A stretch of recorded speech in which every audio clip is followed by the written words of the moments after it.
আসসালামু আলাইকুম। প্রিয় দর্শক, একটা কৌতূহল আমার মধ্যে আছে এখনো, মানে প্রশ্নটা আছে। এই প্রশ্নটা আমি করতে চাই। আমরা খুব ভুলো মনের জাতি আর কি। কোনো একটা কিছু যখন ওঠে, শুরুতে শুনে হইচই করি, অবাক হই, বিস্মিত হই, রাগান্বিত হই, ক্ষুব্ধ হই, কিন্তু দুদিন পরে আবার একটা ভুলেও যাই। মাত্র দুদিন আগের কথা, 2-3 দিন আগের কথা, সত্তার সাহেবের কথা। সত্তার সাহেবের কথা মনে আছে আপনাদের?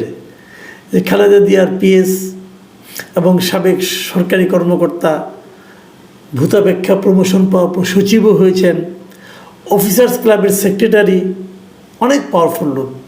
তিনি যে বলেছিলেন যে 8 জন উপদেষ্টার বিরুদ্ধে দুর্নীতির তথ্য প্রমাণ ওনার কাছে রয়েছে। যে এত বড় একটা অভিযোগ, সেই অভিযোগটা কি হারিয়ে গেল? সেই অভিযোগটা নিয়ে কি এরই মধ্যে কোনো তদন্ত শুরু হয়েছে? কেউ কি তদন্ত করছেন? অথবা সরকার অথবা রাষ্ট্র অথবা রাষ্ট্রের বিভিন্ন সংশ্লিষ্ট প্রতিষ্ঠান তারা কি সত্তার সাহেবকে ডেকে বলেছেন যে অভিযোগগুলো যে আপনি করলেন, আপনার কাছে তথ্য প্রমাণ কি আছে সেটা আমাদেরকে দিন? সত্তার সাহেব অভিযোগটা করার সময় উনি বলেছিলেন ওনার কাছে গোয়েন্দা বিভাগের যে ইনফরমেশন সেগুলি ওনার কাছে আছে, সেগুলির উপর ভিত্তি করে উনি অভিযোগ করেছেন। উনি কিন্তু এলেবেলে কোনো লোক না, সাধারণ একটা পাবলিক না, রিক্সাওয়ালা না, যে বলে দিলেন যে অমুকের বিরুদ্ধে দুর্নীতির অভিযোগ আছে। উনি একজন সচিব পদমর্যাদার ব্যক্তি। ওনাকে এই সরকার দায়িত্বে আসার পর সচিব হিসেবে ওনাকে পদোন্নতি দিয়েছেন, যোগ্য পরিচয় দিয়েছেন। তো এমন একটা যোগ্য লোকের যে কথা, সে কথাটাকে আপনি কোনোই গুরুত্ব দিবেন না? কেন দেওয়া হচ্ছে না গুরুত্ব? মাঝখানে আমরা দেখলাম সবার মধ্যে যেন একটা চেষ্টা, যে কী বলেছি ভুলে যাও, ভুলে যাও, ওটা নিয়ে কথা বলো না, চুপ করে থাকো।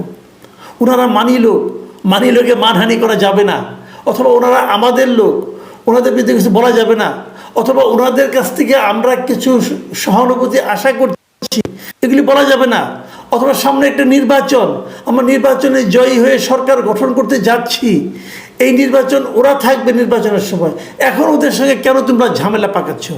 এই ধরনের একটা চিন্তা সকলের মধ্যে দেখলাম। মির্জা ফখরুল ইসলাম আলমগীর পরের দিনই কোনো রকম তথ্য বিচার না করে, কারোর সঙ্গে কথা না বলে এবং সত্তার সাহেবের সঙ্গে কিছু জিজ্ঞাসা না করে উনি চট করে বলে দিলেন এটা বিএনপির বক্তব্য নয়। এই পর্যন্ত ঠিক ছিল, হ্যাঁ বিএনপির বক্তব্য নয়, সত্তার সাহেবের বক্তব্য। সত্তার সাহেব ওনার চেয়ারপারসনের পিএস, তারপরে উনি একটা ব্যক্তি, ওনার ব্যক্তিগত কারণে বলতে পারেন, ব্যক্তিগত রোষ থাকতে পারে, সবই থাকতে পারে। কিন্তু উনি যখন পরবর্তী সময়ে বললেন যে এই সরকারের উপদেষ্টাদের সততার প্রতি ওনাদের পূর্ণ আস্থা আছে, তখন আমি হতবাক হয়ে গিয়েছিলাম। যে আপনি আস্থাটা, ওনাদের সততার প্রতি আপনার যে আস্থা আছে, সে আস্থার আপনার ভিত্তিটা কি? কিসের উপর ভিত্তি করে আপনি বললেন আস্থা আছে? কি সমস্যাটা কি? আপনাদের সঙ্গে কী লেনদেন হচ্ছে যে আপনি চট করে বলে দিলেন আস্থা আছে? উপদেষ্টাদের কোনো দুর্নীতি নাই, সব উপদেষ্টা একদম পুত পবিত্র, এটাই কি বিএনপি বলতে চায়? যদি বলতে চায় কোনো সমস্যা নাই, কিন্তু বলতে গেলে তখন আমি আপনাকে প্রশ্ন করব যে এই তথ্যটা আপনি পেলেন কোথায়? কিসের উপর ভিত্তি করে আপনি বলছেন যে তারা পুত পবিত্র? জানি না, কোনো ব্যাখ্যা কেউ দেয়নি। অথচ দেখুন, তার ঠিক 1-2 দিন আগেই এই বিএনপির আরেকজন শীর্ষ পর্যায়ের নেতা মির্জা আব্বাস, উনি কিন্তু এই উপদেষ্টাদের দুর্নীতি নিয়ে অনেক কিছু বলেছেন। বলছেন যে এরা দেশটা 12টা বাজিয়ে দিচ্ছে, হাসিনা যদি 12টা বাজিয়ে থাকে এরা 24টা বাজিয়েছে, এই কথা বলেছেন উনি। ওনার মুখে তাদের দুর্নীতির কোনো শেষ নেই বলছেন উনি ক্রমাগত। তাহলে আমরা কোনটা বিশ্বাস করব? আবার দেখুন আজকে কি হলো। আজকে দেখলাম যে দুদকের চেয়ারম্যান, তিনি রংপুর গিয়েছিলেন দুদকের একটা অফিস উদ্বোধন করতে। সেই উদ্বোধন করে উনি একটা পর্যায়ে বললেন যে এই মানে আপনার ক্যাবিনেটের এই যে সরকার, এই উপদেষ্টা পরিষদ যেটা আছে, এই উপদেষ্টা পরিষদের তিনি প্রধান, মানে ডক্টর ইউনূসের কথা বলেছেন, উনি দুর্নীতির বিরুদ্ধে সর্বদা সোচ্চার অবস্থানে রয়েছেন। কি উনি তো সার্টিফিকেট দিয়ে দিলেন উনি সরকার প্রধান হতেই পারেন, উনি তো একটা স্বাধীন প্রতিষ্ঠান, উনি তো একটা রাষ্ট্রীয় প্রতিষ্ঠানের কিন্তু উনি চেয়ারম্যান। দুদক কিন্তু সরকারের অধীনে নয়, দুদক একটা সাংবিধানিক প্রতিষ্ঠান। সেই প্রতিষ্ঠানের চেয়ারম্যানের কথাবার্তা উনি বলে দিলেন যে উনি সর্বোচ্চ পদে আছেন, অথবা উনি বলে দিলেন উনি দুর্নীতির বিরুদ্ধে সর্বদা সোচ্চার অবস্থানে আছেন। কী প্রমাণ আছে আপনার কাছে? উনি যে কাজগুলো ডক্টর ইউনূসের মধ্যে যে অভিযোগগুলো উঠেছে, যে এসে উনি নিজের যে ট্যাক্সের মামলাগুলো অমুকগুলো তমুকগুলো এইসব নির্বাহী আদেশে মাফ করে নিলেন, এটা কি এক ধরনের দুর্নীতি নয়? ওটা এটা করার কোনো প্রয়োজন ছিল? মামলা চলতো মামলার মতো, বিচার বিভাগীয় সিদ্ধান্তের মাধ্যমে আপনি মুক্তি পেতেন, তা করেন নাই। আরও একটা দুর্নীতির কথা বলি। দেখুন, শুরুতেই বলা হয়েছিল, ওনারাই বলেছিলেন যে সকল উপদেষ্টারা, সকল সরকারি কর্মকর্তা কর্মচারীরা সম্পদের হিসাব দিতে হবে। একটা ডেট ঠিক করে দিলেন, প্রথমে ডেট ঠিক করে দিলেন নভেম্বরের মধ্যে, তারপরে এটা বাড়িয়ে করা হলো, এপ্রিলে কত করলো। এখনও পর্যন্ত কোনো উপদেষ্টা তার সম্পদের হিসাব দিয়েছেন? ডক্টর ইউনূস তার সম্পদের হিসাব দিয়েছেন? কেন দেন নাই? কেন দেন নাই এই প্রশ্নের জবাবটা আপনি কী দিবেন? আমি যদি বলি ওনারা দুর্নীতি করবেন বলে হিসাব দেন নাই, আপনি আমার কথাটা কেমনে করে উড়াই দিবেন? আমি তো একজন নাগরিক, একজন নাগরিক হিসেবে এই সন্দেহটা আমি করতেই পারি। সম্পদের হিসাবটা চাওয়া হয় কেন?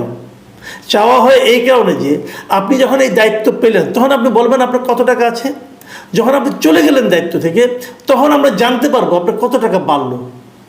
সেখান থেকে আমরা বুঝতে পারবো এই সময় আপনার সম্পদের যে বৃদ্ধিটা হলো, এই বৃদ্ধিটা যথাযথ কিনা। কারণ এই সময় আপনি কত টাকা ইনকাম করেছেন তা আমরা ধারণা করতে পারবো।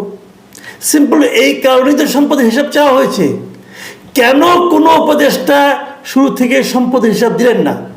যদি দিয়েও থাকেন সেটা কোথায়? আমরা জনগণ কেন জানতে পারলাম না? কে চেক করবে? জনগণই তো চেক করবে।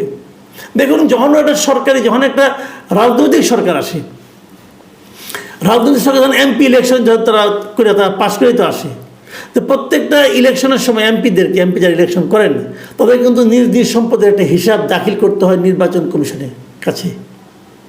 বলতে হয় আমার কী প্রপার্টি আছে, যাতে নাকি আমরা জানতে পারি এবং পরবর্তীতে আমরা কম্পেয়ার করতে পারি। তো তারা তো করে, আপনারা তো নির্বাচন না করে এসেছেন, আপনারা তো হিসাবটা আরও আগে দিবেন, আর আপনাদের হিসাবটা আমি পাবো না কখনো। কেন দিলেন না? এই যে না দেওয়াটা, এটা কি দুর্নীতি নয়? অথবা এটা কি দুর্নীতি করার আকাঙ্ক্ষা থেকে করা হয়নি? এই সমস্ত প্রশ্নের জবাব কে দিবে? সবচেয়ে বড় কথা যেটা আমি বলছি, সাত্তার সাহেব কোথায়?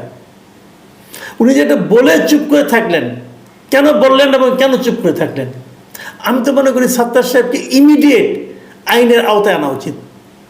তাকে জিজ্ঞাসা করা উচিত যে এই দুর্নীতির হিসাবগুলো তুমি দাও,